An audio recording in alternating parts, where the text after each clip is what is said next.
the creature stumbled, a symphony of labored breaths and pained whinnies echoing through the desolate field. Its once majestic coat, now matted and caked in dirt, bore the gruesome testament of a primal assault lieutenant. A swarm of buzzing bodies, a living, writhing mass, clung to its flanks, their stingers probing at the raw flesh beneath. This wasn't a scene of natural predation, but a horrifying spectacle of nature's brutal indifference. A hive of bees, in their relentless pursuit of survival, had transformed the horse into a living honeycomb, a pulsating monument to their insatiable hunger.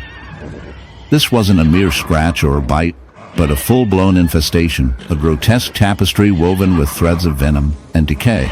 The horse, its eyes glazed over with pain, was a walking nightmare. Every inch of its exposed flesh was a battleground, a canvas of swollen, festering sores, each one teeming with a legion of tiny, relentless invaders. The air hung heavy with the sickly sweet scent of honey, a nauseating perfume that masked the underlying stench of rock.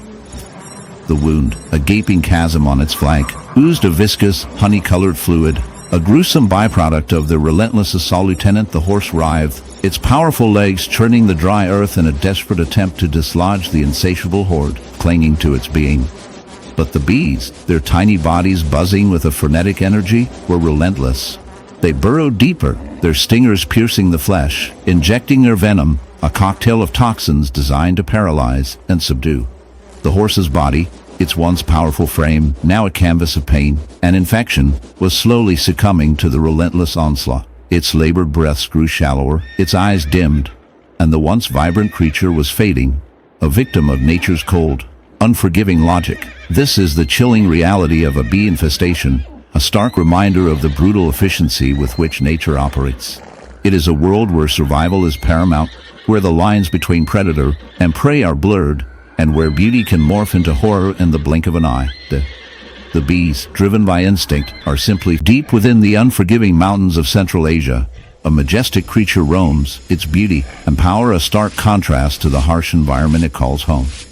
The snow leopard, a symbol of resilience and adaptability, is a sight to behold, but today we're not here to marvel at its grandeur.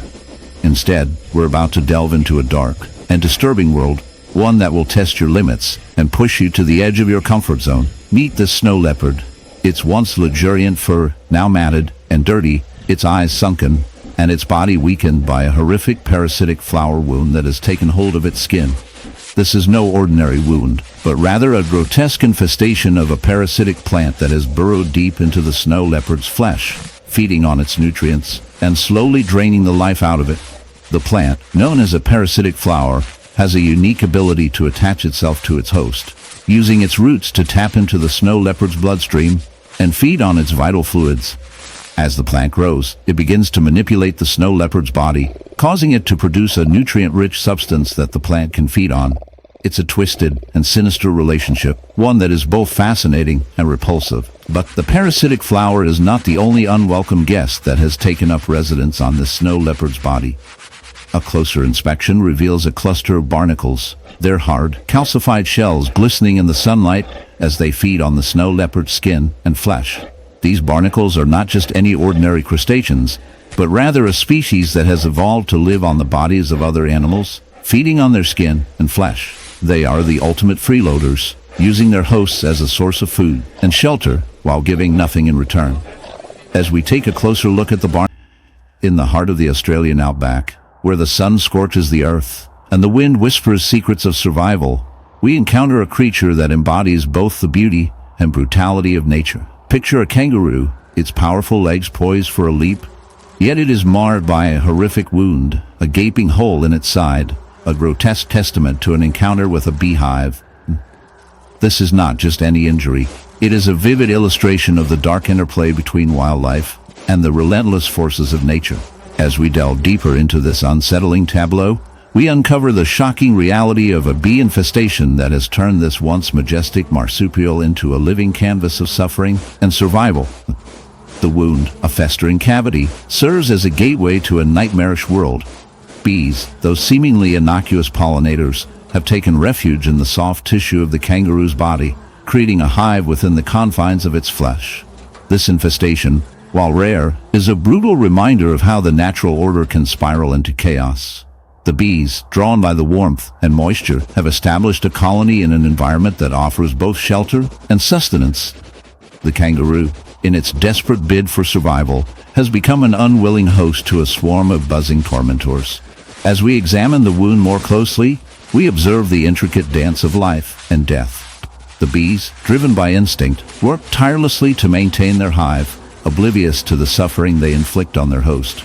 Their stings, once a defensive mechanism, now serve as a constant source of agony for the kangaroo. Each sting injects venom, causing inflammation and excruciating pain, while the bees continue to thrive, a testament to their resilience. The kangaroo's body, once a symbol of strength, now becomes a battleground, where the struggle for survival takes on a grotesque form. The grotesqueness of this situation is further compounded by the fact that the bees are not merely parasites. They are part of a larger ecosystem. In their quest for survival, they inadvertently highlight the fragility of life in the wild. The kangaroo, despite its suffering, is a vital player in this ecological drama, serving as both victim and participant in the cycle of life. The wound, while horrific, is a reminder of the interconnectedness of all living beings, where the lines between predator and prey blur in the face of survival. Yet, as we observe this dark symbiosis, we must confront a moral dilemma. The kangaroo's plight raises questions about the impact of human activity on wildlife. Deforestation, urbanization, and climate change have disrupted natural habitats, forcing in the heart of the dense, shadowy jungles of Africa, where the air is thick with humidity and the cries of exotic creatures echo through the foliage. A chilling scene unfolds. A massive silverback gorilla, a majestic creature that embodies strength and grace, finds itself in a nightmarish predicament. Its powerful frame is marred by a horrific wound, a gaping cavity that seems to pulsate with a life of its own. The source of this grotesque injury?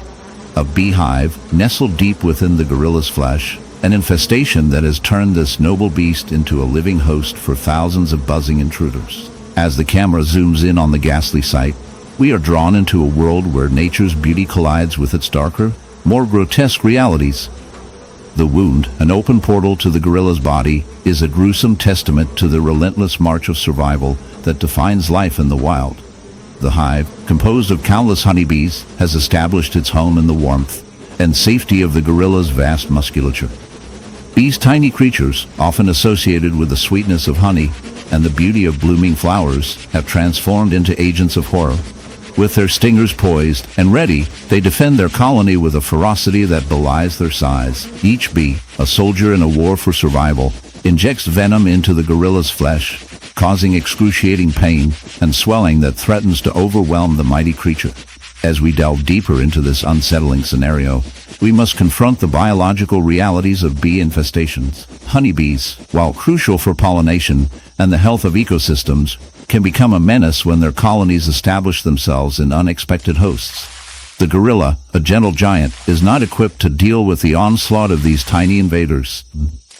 The bees, attracted by the warmth and moisture of the gorilla's body, find an ideal environment to thrive.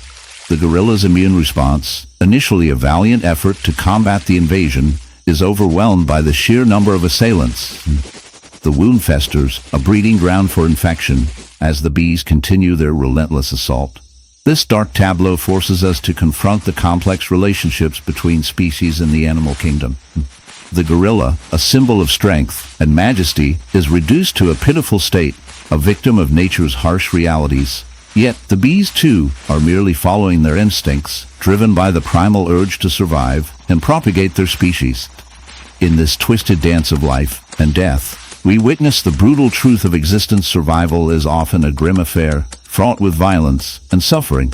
As the camera lingers on the gorilla's plight, we cannot help but reflect on the role of humans in this intricate web of life. Our encroachment into natural habitats, our pollution, and our disregard for the delicate balance of ecosystems have far-reaching consequences.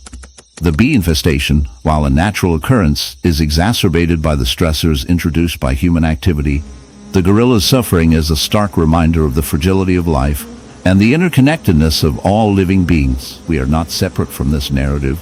We are part of it, and our actions ripple through the fabric of existence. In a darkly humorous twist, one might ponder the irony of a creature so powerful being brought low by something so small. It's a reminder that, in the grand scheme of nature, even the mightiest can fall prey to the tiniest of foes. Perhaps the gorilla, in its own way, serves as a cautionary tale, a living testament to the unpredictability of life and the absurdity of our existence. As we step back from this unsettling scene, we are left with a lingering question in our quest to dominate nature. Have we unwittingly set ourselves on a path that leads to our own downfall?